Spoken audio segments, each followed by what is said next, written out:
Olá pessoal do sexto ano A, sexto ano B. A nossa aula hoje é referente à aula do dia 20 de fevereiro de 2021.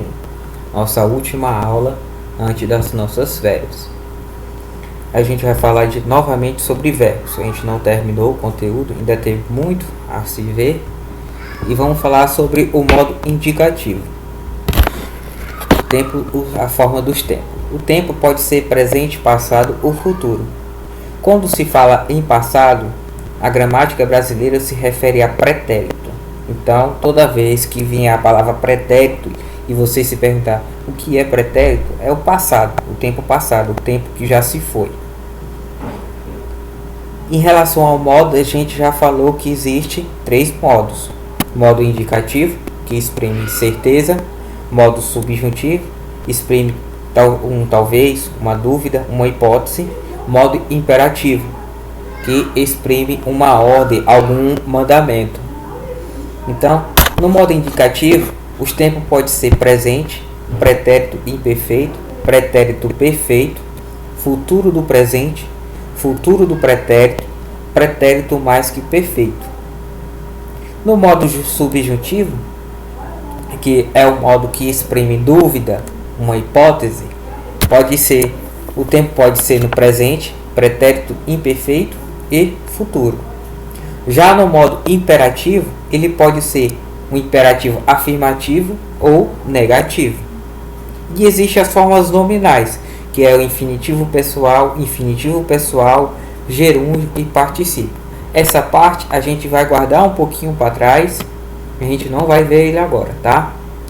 Dando continuidade à nossa aula, vamos lá. Modo. Cada uma das diferentes flexões que o verbo apresenta em algumas línguas, como as neolatinas, para indicar a modalidade, a atitude de certeza, dúvida, desejo da pessoa que fala em relação ao fato que enuncia, é chamado de modo. Em português, como eu havia falado, há três modos: indicativo, subjuntivo e imperativo. Em outras línguas, pode distinguir-se outros modos, como o optativo, o real ou irreal. Só que isso não vem ao caso. A nossa língua portuguesa admite esses três modos: indicativo, subjuntivo e imperativo. Modo indicativo é um modo verbal por meio do qual se expressa a ação ou o estado denotado pelo verbo como um fato real, um fato que aconteceu, uma certeza. Assim, o falante exprime a certeza ao que diz, quer em referência ao presente, ao passado ou ao futuro.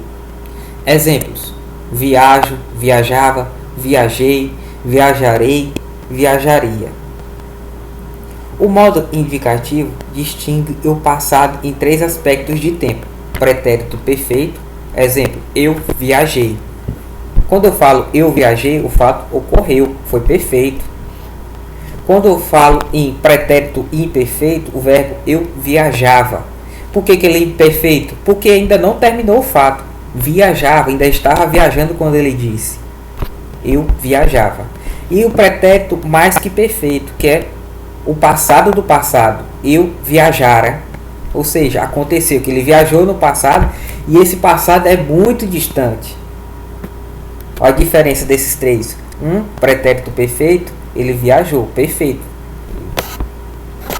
O pretérito perfeito, eu viajava. Quando eu falo viajava, ainda está acontecendo o passado. E o pretérito mais que perfeito é o passado do passado, eu viajara. E o futuro, professor? E o futuro em dois aspectos de tempo. O futuro pode ser o futuro do presente, por exemplo, eu viajarei. Ou então o futuro do pretérito, eu viajaria.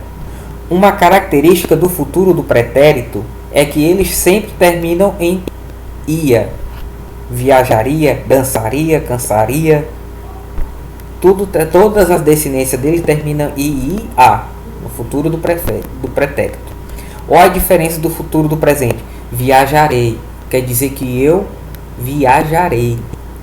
O futuro do pretérito, eu viajaria. Ele está falando no futuro, mas ele está no passado. Tipo eu falasse, ah, se eu tivesse aquele dinheiro, eu ficaria rico. Ou seja, ele está falando do futuro, um fato do passado. Por isso que ele é chamado futuro do pretérito. Mas sobre o presente. Como vimos, o presente do modo indicativo é tempo verbal que indica que a ação decorre simultaneamente com o ato da fala, que é habitual no tempo presente. Ele pode, contudo, receber mais dois nomes, dependendo do tipo de presente que representa o discurso. O presente gnômico, uso especial do tempo, presente dos verbos para indicar fatos atemporais, ou seja, essas orações são intertemporais, verdades eternas, leis da natureza, definições científicas, provérbios. Mas isso não vem ao caso. O importante é você saber que o tempo presente é o tempo em que está acontecendo e você falando aquele fato.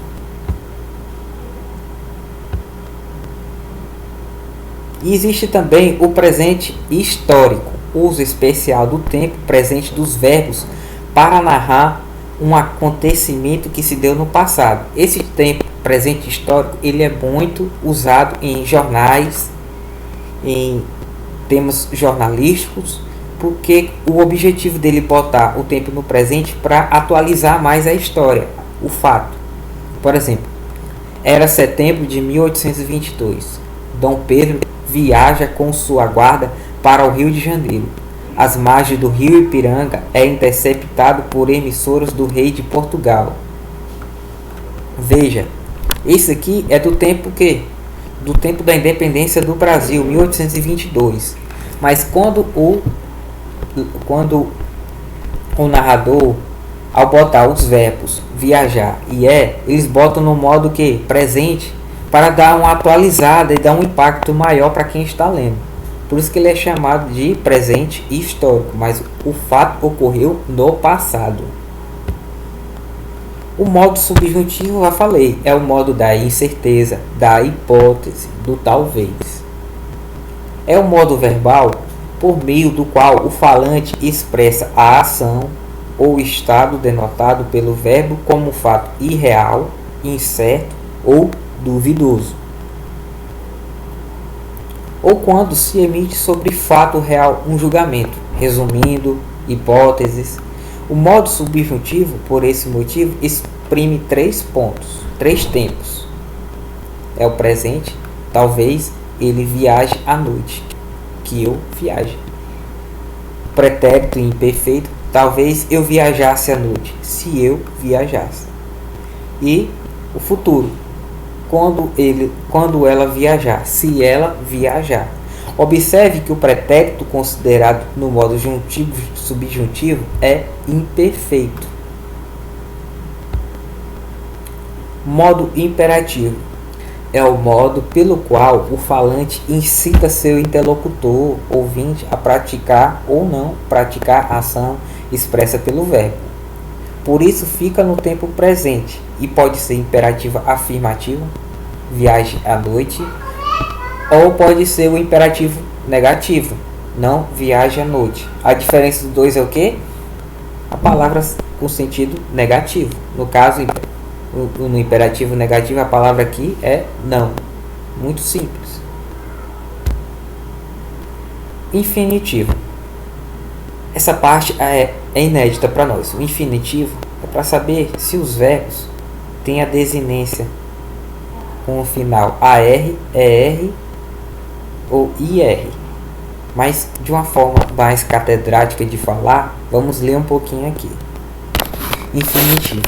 Forma nominal do verbo que nomeia uma ação ou estado, mas que é neutra quando as suas categorias gramaticais tradicionais, ou seja, tempo, modo, aspecto, número, pessoa.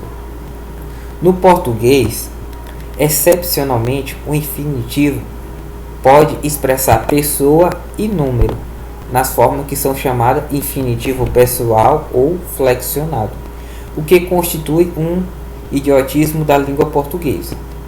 Infinitivo pessoal flexionado. Exemplo de conjugação de infinitivo: para eu amar, para tu amares, para ele amar, para nós amarmos, para vós amardes, para eles amarem. O pretérito imperfeito do indicativo em português é a flexão modo temporal que expressa, dentre as outras, ação em seu curso no passado ou ação habitual no passado. Exemplo: a mãe falava ao telefone no momento da chegada do filho. Ele catava papel para sobreviver. Veja que o pretérito imperfeito, porque está se falando de um fato do passado, mas que ele tem uma certa continuidade no tempo. Falava. Se fosse no pretérito perfeito, seria falou. Catava. Se fosse no pretérito perfeito, seria catou. Tá vendo? Ele ainda está, quando ele pronuncia o verbo, dá a entender que ele ainda está em movimento, ainda não está no passado. Já no pretérito imperfeito subjuntivo, em português, a flexão modo temporal que expressa, dentre as outras, ação passada ou atemporal em orações subordinadas iniciadas pelo integrante que e em cuja oração principal há a noção de desejo, ordem, pedido ou sugestão.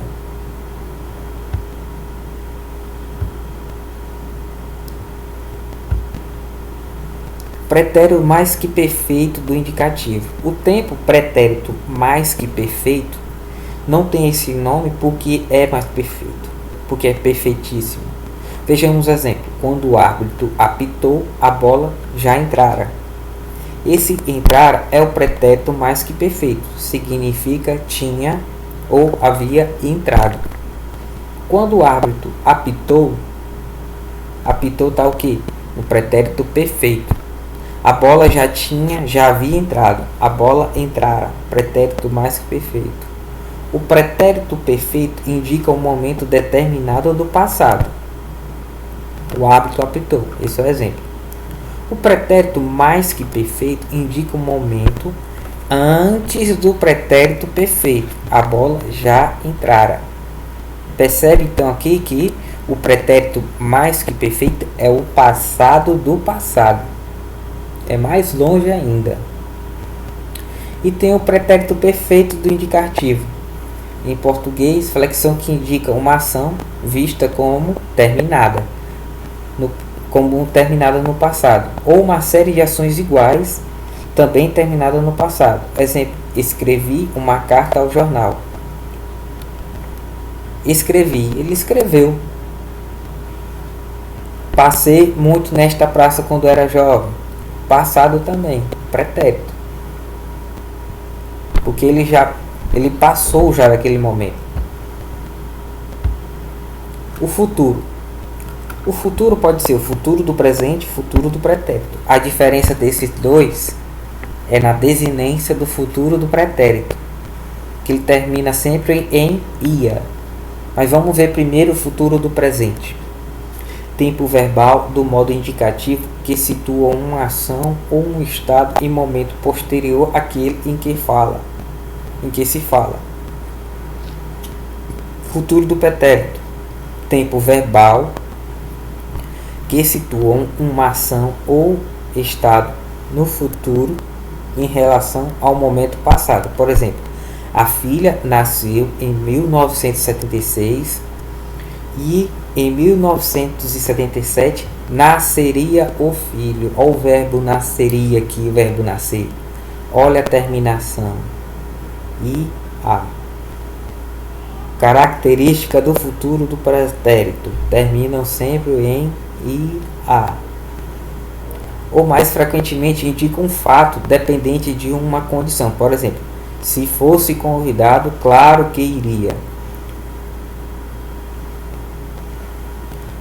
Ou ainda é o S quando o locutor não quer responsabilizar-se pela informação denunciada. Por exemplo, os ossos encontrados seriam de um homem pré-histórico. Seriam.